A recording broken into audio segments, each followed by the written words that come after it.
दोस्तों, आप लोगों के लिए फिर से एक बार जबरदस्त कहानी लेके आए हैं जिसका नाम है पापा हमारे दुनिया है। यह कहानी एक लड़के की है जिसने अपने पापा के सपने पूरा किया था। उसके लिए बहुत से मेहनत भी की थी। यह कहानी आपको पसंद होगी। बेटा अभी 12 साल का हो गया था, मगर उसे अपने पापा की बहुत सी चिंता रहती थी क्योंकि वह उनको हर रोज देखा करता था। वह हर सुबह ही अपने काम पर निकल जाया करते थे, मगर जाने से पहले वह अपने बेटे के लिए खाना बना कर जाते थे।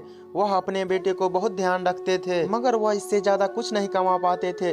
वह इतना अधिक नहीं कमाते थे जिससे उनका जीवन बहुत अच्छा से चल पाए, मगर वह कोशिश करते थे कि वह उसे पढ़ाकर एक अच्छा इंसान बना पाए। वह एक घर में काम करते थे। उस घर में काम सुबह ही शुरू हो जाता था। मालिक को भी उसका काम बहुत अच्छा लगता था। मालिक को यह लगता था कि वह बहुत ही मेहनती है। मालिक अपने दोनों बच्चों के साथ रहते थे। वह दोनों बच्चे को स्कूल छोड़ने भी जाया करता था, उसके बाद घर के काम भी करता था। मालिक भी अपने दोनों बच्चों के साथ रहते थे। उनके साथ भी और कोई नहीं रहता था। अब वह यही सोचते थे कि उन्हें बहुत अच्छा आदमी मिला है जो उनका ख्याल रखता है। जब वह आदमी आया तो मालिक ने पूछा कि तुम्हारा लड़का घर पर अकेला है। वह आदमी कहने लगा कि वह अकेला ही रहता है, अब उसे आदत भी हो गई है। मगर मालिक ने कहा कि शाम को क्यों न इसे यहीं पर ले आते हो। वह आदमी कहने लगा कि अगर वह यहाँ पर आएगा तो हर रोज जिद भी करेगा। रोज रोज लाना भी अच्छा नहीं होता है, इसीलिए नहीं लेकर आता हूँ। उसके बाद शाम को तो घर पर चला जाता हूँ। मालिक ने कहा कि वह कहाँ पर पढ़ रहा है। वह आदमी कहने लगा अभी तो घर पर ही पढ़ रहा है और एग्जाम देने चला जाता है, इससे ही उसकी पढ़ाई पूरी हो जाएगी। मालिक ने कहा कि उसे स्कूल में भेज दोगे तो बहुत ही अच्छा होगा, जिससे वह और बच्चे की तरह पढ़ सके। मगर वह आदमी कहने लगा कि उसकी फीस की चिंता होती है।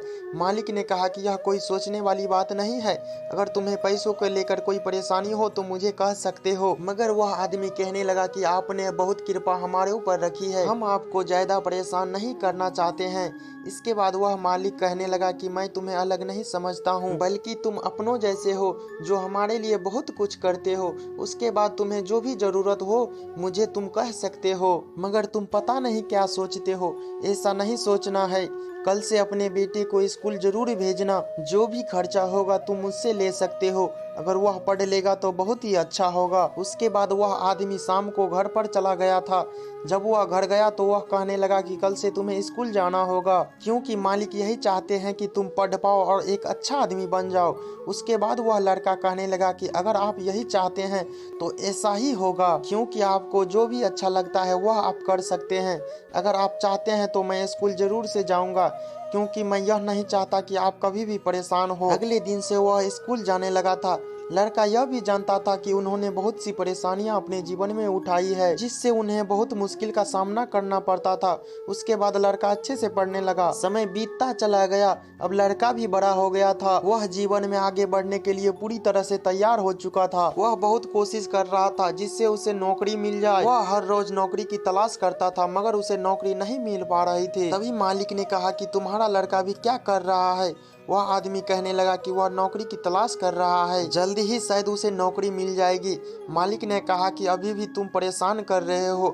जब वह बहुत ही अच्छे से पढ़ चुका है तो तुम उसे हमारी कंपनी में काम क्यों नहीं करने देते हो। इससे वह काम भी कर लेगा और उसे नौकरी की तलाश भी नहीं करनी पड़ेगी। वह आदमी कहने लगा कि मैंने उसे कहा भी था, मगर उसने कहा कि मैं अपनी तरफ से कुछ करना चाहता हूँ, इसीलिए मैं वहाँ पर नहीं आ सकता। मालिक ने कहा कि वह बहुत ही मेहनती है, मैं जानता हूँ कि वह अपने आप ही कुछ करना चाहता है। अगर वह ऐसा ही करना चाहता है तो वह पूरी तरह से कोशिश कर सकता है।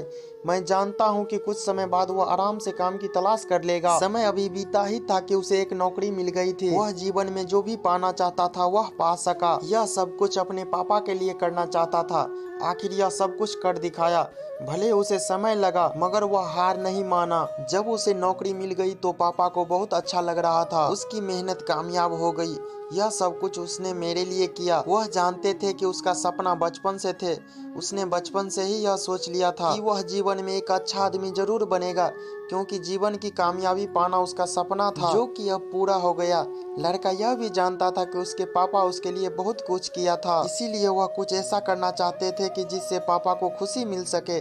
अभी तक पापा नहीं आए थे, इसीलिए पापा का इंतजार कर रहा था। क्योंकि हमें लग रहा था कि अभी तक पापा नहीं आए हैं। उनका जन्मदिन है इसीलिए सभी तैयारी कर चुके होते हैं। बहुत समय लग रहा था मगर वह कुछ समय बाद आते हैं।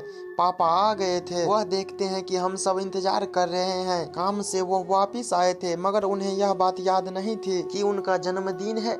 वह कहते हैं कि मुझे तो आज भी याद नहीं था कि मेरा जन्मदिन है, क्योंकि वह काम से वापस आए थे। उन्हें काम करने से यह बात याद नहीं आई थी। उन्हें सिर्फ यह बात याद रहती है कि मुझे इतना काम करना है जिससे मेरे परिवार में खुशियां बना रहे। भले ही वह सब कुछ भूल जाते हैं मगर उन्हें याद रखते हैं। उनकी वजह से परिवार खुश रहे इसीलिए उन्हें सिर्फ काम याद रहता है।